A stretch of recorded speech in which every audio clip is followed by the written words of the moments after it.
Hey guys, it's Tyler McKinney back here again, and today we're going to continue on our series looking at the XFL Coaching Staffs.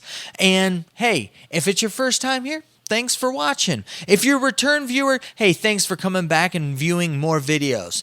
And if you would, please consider subscribing. All right, let's not waste any more time. Let's get right into it. Today we're looking at the Tampa Bay Vipers. Pretty much all you need to know is that every one of their coaches are ex-CFL Canadian football coaches. That's it. All right. Well, hey, I know that you guys, I'm just kidding. No, we're going to look at it because I think that there's really some intrigue here to this coaching staff. So we're going to go ahead and we're going to look at things a little bit more. All kidding and joking aside, I think that the Vipers are probably going to be one of the teams that is going to be one of the biggest question marks. And it really starts with Mark Trestman. He's kind of one of those guys that has been in every kind of facet of football. He's been in college football. He's been in NFL football. He's been in Canadian football. And really, he's had his best success in Canadian football. He's had some success in the NFL, and he's had some success in college. But pretty much it's been kind of in both, NFL and in college, he's been kind of okay. And, his first stint in the Canadian Football League went great, won some championships. His second stint, not so well, but I don't necessarily think that was all his fault with it. But he's definitely put together an interesting, group of guys. Like when I go through and I look at this list of guys here, let's go ahead and let's start with the offensive coordinator. And guys, I apologize for names if I'm botching them. I apologize. But we've got Jamie Izondo. His previous job was the offensive coordinator for the Ottawa Red Blacks. And, listen, when I look at this type of offense, in that I'm probably thinking that what they're going to – now remember, Mark Trestman, he is he's an offensive guy, so he's kind of more of an offensive mind. And when I look at this, I'm really thinking that the XFL was looking for a guy like Mark Trestman. Why? Because I believe that they really want some high-powered offenses. I think you can look at it the way it is. You noticed already, we've already covered probably a couple already air raid teams. And I think that this team is probably going to look a little bit similar to that. I think when I look at things, the Colorado Buffaloes, probably their offense might be the style of offense that you're probably going to see from the Vipers. I think that they're going to be kind of one of those, one of those teams that's going to probably look like that. Mel Tucker, who's the head coach, used to be a former assistant under Mark Trestman. So I'm trying to, when you're looking at Canadian football versus, regular American football, they are similar, but they're very different games. And the Canadian football game is a much more fast-paced game, that is a little bit more focused on the pass. And so I think that they're probably going to be focusing a lot more on the pass. The thing that does kind of have me a little bit concerned is kind of their quarterback situation. I'm not as sold on their quarterback. Where they've got Aaron Murray. I don't know. I wasn't a huge fan of Aaron Murray when he was in the AAF, though I know that the team that he was on and that they were a hot mess anyways, so it didn't really help him out. For him to be a tier 1 quarterback, I was a little bit questioned by that. Like, I think there are a couple guys that were not tier 1 quarterbacks that I think that are better than him, especially Connor Cook, but so I don't know. Come day one starter, I don't even know if he might even end up being day one starter. I think the backup, I can't think of his name off the top of my head, but he's the guy from Oklahoma State, had a great career at Oklahoma State, ran kind of an air raid style offense. I could see him end up being the starting quarterback there in Tampa Bay. But as I'm looking at this, I at first I was just kind of like, okay, we got these guys, and they are all CFL guys. So like I said, we got Jamie Elizondo. I apologize for pronouncing your name terribly. We got Josh Nicewinder for your quarterbacks coach.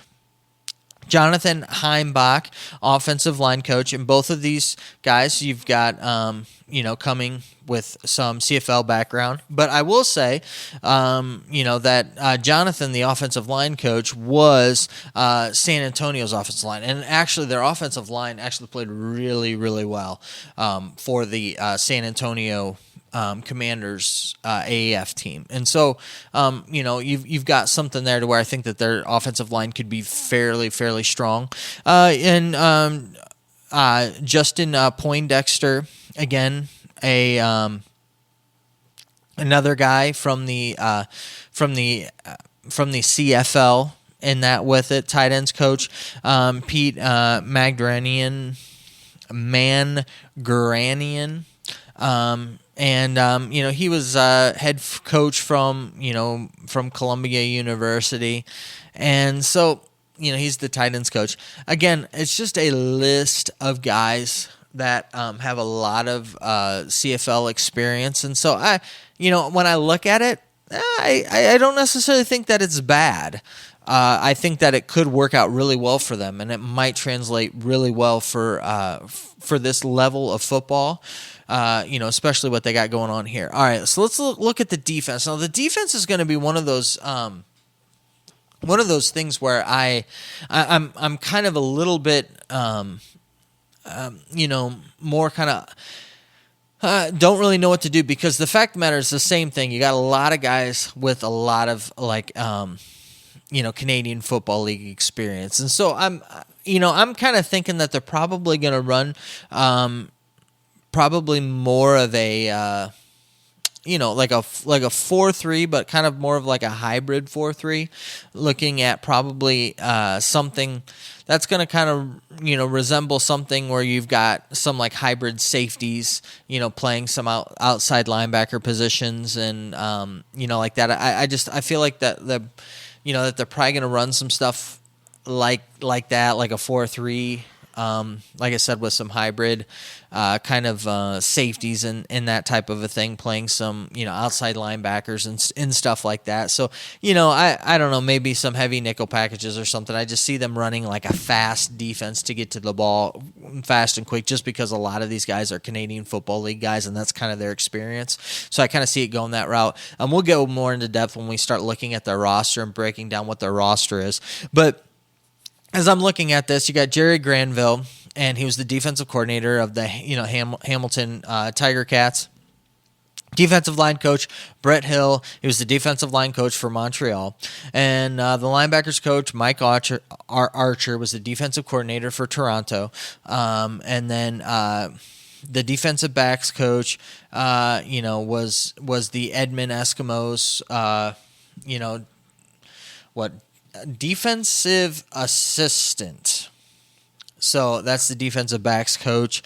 You got a lot of Canadian football guys. And so I think that what Trestman's going to probably do here is he's going to run a Canadian football style of football in American football. And it might just work for them. Especially at this level, with looking at what they've got. And when you looked at their draft picks and stuff, it was kind of stuff that was like all over the board. It kind of just trying to figure out how this pick is going to work with this pick, and the guys that they took and when they took them, and that the personnel. It was just like. It just kind of had you wondering, because you couldn't really with some of the teams you knew what they were doing. For example, Dallas, you knew what they were doing. They were coming out getting the best wide receivers that they thought were out there on the board, and they went and they got them first. And that's kind of what they did. Whereas with the Vipers, you're kind of like, okay, you got a tight end, and then now you're going to kind of go this route. Then, oh wait, we're going this route. Then we're going to go this route, and so it was just. One of those things where it was just like you couldn't really tell where they were going kind of with their personnel and who they were picking. So I don't know. I'm thinking they might be really innovative with their offense, and they might just be absolutely terrible. I mean, it could go one way, it could go the other. I really don't know what that. I'm kind of looking to be more on the optimistic side of things. I think that Trestman's has tons of experience, and I think coming back to the board here, I think he's kind of had some time to kind of reflect on his past coaching, coaching kind of his positions and stuff, and I think he's kind of reevaluating things, and you can definitely tell with his coaching staff that he's very much going with that Canadian football type of approach, and I think that they're just gonna come out and they're gonna go high powered, high flying, like all the time, and they're going to run a defense that's going to complement that. And that's just kind of what I'm looking at here. That's what I'm seeing, and that's the vibe I'm getting from it. And the fact of the matter is that necessarily having everybody from, Canadian football isn't necessarily a bad thing. Because I think that they're all going to be coming from the same place. When I look at the Dallas coaching staff, I kind of joked that they were all from Oklahoma, but that's kind of good because they're all going to be using the same schemes. They're all kind of used to kind of the same terminologies coming from, so they kind of understand football the same way. And I think that that's what's going to be here with the Vipers. The Vipers, they're all coming from the kind of the same style of football, to where they're all going to have kind of that same type of mindset and coming from that same kind of point of reference, to where I think that could really bode them well. So I could see them coming from a place where everybody's picking them last, but turning around and surprising people and making the playoffs. I don't know about winning it all, but I definitely could see them making, the top 4 teams and making it into the playoffs. So they'll be an interesting team to watch and to see kind of how things unfold and how they really decide to go with their personnel and, what type of an offense and what type of defense that they're going to run. But hey, that's just my thoughts. The question is, what do you think? Do you like the way that Trestman set out his coaching staff? Do you not? Do you think that I'm crazy for even thinking any of that? Do you think that they're going to be the best team in the league? I'd love to hear your thoughts and your comments. And a lot of times you guys know more about these teams and stuff than I do. And so I love hearing the comments from you, because you guys give me so much information. All right. Well, I know that you guys are busy and I know that I'm busy. So let's get on out of here. You have a good night. Bye.